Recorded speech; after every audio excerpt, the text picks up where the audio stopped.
দিল্লির গোলামরা দিল্লিতে সিদ্ধান্ত হয়েছে নাকি হাসিনা আবার আসবে। পাগলের সুখ মনে মনে কাগজ উড়ায় টেহা গুনে। পাগলের সুখ মনে মনে কাগজ উড়ায় টাহা গুনে। তো এই পাগলদের শোক মনে মনে দিল্লিতে নাকি কইছে আপা আইতেছে। এখন হেলো আপা, জি আপা, খাইছেন আপা, বইছেন আপা, এই দল খুব খুশি হয়ে গেছে গা। তোরা একটু খুশি থাক, তাও একটু সান্ত্বনা তো পাইছে নাকি? হ্যাঁ, আপা আইতেছে, সান্ত্বনা। আচ্ছা ঠিক আছে, আপা আইবেন, আপা আসুক, আমরাও চাই। আপারে আমার তো ইচ্ছা আপা আওয়ার পরে মতিঝিলে শাপলা চত্বরে ট্রেনের উপর ঝুলাইয়া প্রথম 2-3 দিন টানা তারে জুতা মারতে দেওয়া হবে। এরপরে মারতে মারতে এরপরে তাকে মৃত্যুদণ্ড দেওয়া হবে। কতদিন জুতা আর ঝাড়ু আর থুতু দিতে হবে না সারা দেশবাসীকে?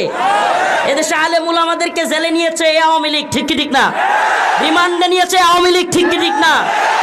ফাঁসির কাস্টে দেশের সর্বোচ্চ আলেমদেরকে ঝুলিয়েছে আওয়ামী লীগ। আমাদের দেশের সবচাইতে বড় আলেমদের একজন আল্লামা সাইদি রহিমাহুল্লাহকে হত্যা করে বের করেছে আওয়ামী লীগ। এই আওয়ামী লীগ ছোট ছোট বাচ্চাদেরকে গুলি করে হত্যা করেছে।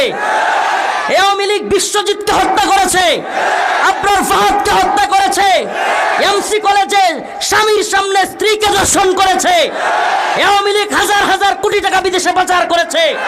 এই আওয়ামী লীগ দেশকে দিল্লির গোলামে পরিণত করেছিল।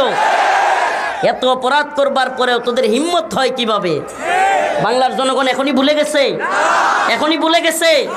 যদি লাফালাফি করিস গ্রামে গঞ্জে ভালো আছিস রে ভাই, কিন্তু বাংলার জনগণকে আর অশান্তি দিতে চাইলে, মুনাফিকি করতে চাইলে গ্রামে গঞ্জেও ভালো থাকতে দেওয়া হবে না। এদের প্রত্যেকটাকে গ্রামে গঞ্জে প্রতিহত করতে হবে। যেইটা মাথা বসাইতে চাইবে ওটা নাক ধরে চাপ দিতে হবে। বাংলাদেশে কম জুলুম হয় নাই। এত জুলুমের পরেও এরা যদি আবারও মাথা বসাইতে চায় তাহলে সেই মাথা ভেঙ্গে আমরা ঘুরিয়ে দিব ইনশাআল্লাহ। রাজি আছেন তো ইনশাআল্লাহ?